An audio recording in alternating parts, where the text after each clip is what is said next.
예배 시간 동안 반려견을 돌봐주는 사역에 대해 들어보셨나요? 또 예배를 드리면서 커피를 마시는 등 최근 변화하는 시대에 맞춰 교회 문화도 달라지고 있는데요. 삶에서 나타나는 크고 작은 변화에 맞춰 기독교 문화 역시 달라지는 것을 긍정적으로 받아들이는 성도들이 있는 반면 서로 다른 의견으로 갈등이 일어나지 않도록 주의해야 한다는 지적도 나옵니다. 달라지는 교회 문화를 장세인 기자가 보도합니다.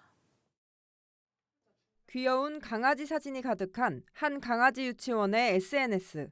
흡사 애견 카페를 방불케 하지만 주일 예배 시간 동안 강아지를 맡아주는 안산 꿈의 교회의 반려견 사역 봉사 현장입니다. 한 성도가 반려견이 아파 예배에 오지 못했다는 이야기를 듣고 시작된 이 반려견 사역은 교인들이 주일마다 걱정 없이 예배에 집중할 수 있도록 돕습니다. 반려동물을 키우는 가구가 증가하면서 나타난 교회의 변화 중 하나입니다.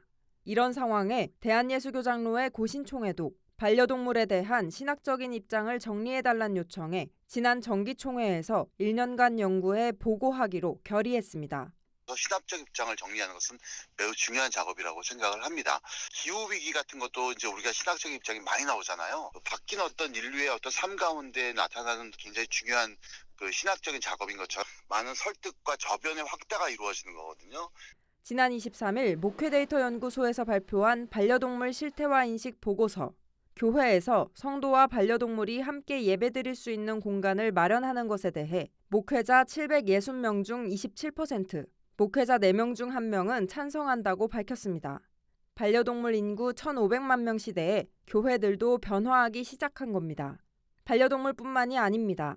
예배 중에 생수가 아닌 음료와 간식 등의 섭취는 금기시했던 예전과 달리 커피 소비가 늘어나면서 또 교회 내부에도 카페를 만들어 사역의 일환으로 운영하는 곳이 늘면서 예배 시간에 커피를 마시는 교인들도 자주 볼 수 있습니다.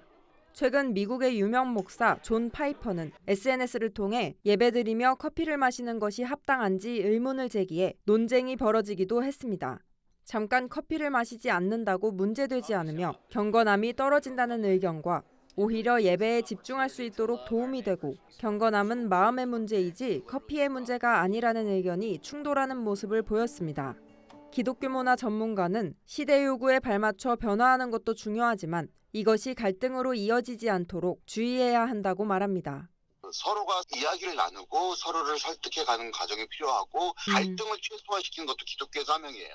내 행위가 다른 사람들과 갈등을 야기한다면 그것을 좀 절제하는 것도 그러면서 관점의 차이가 건강한 이해로 이어질 수 있도록 서로 소통하고 논의하는 시간을 가져야 한다고 덧붙였습니다.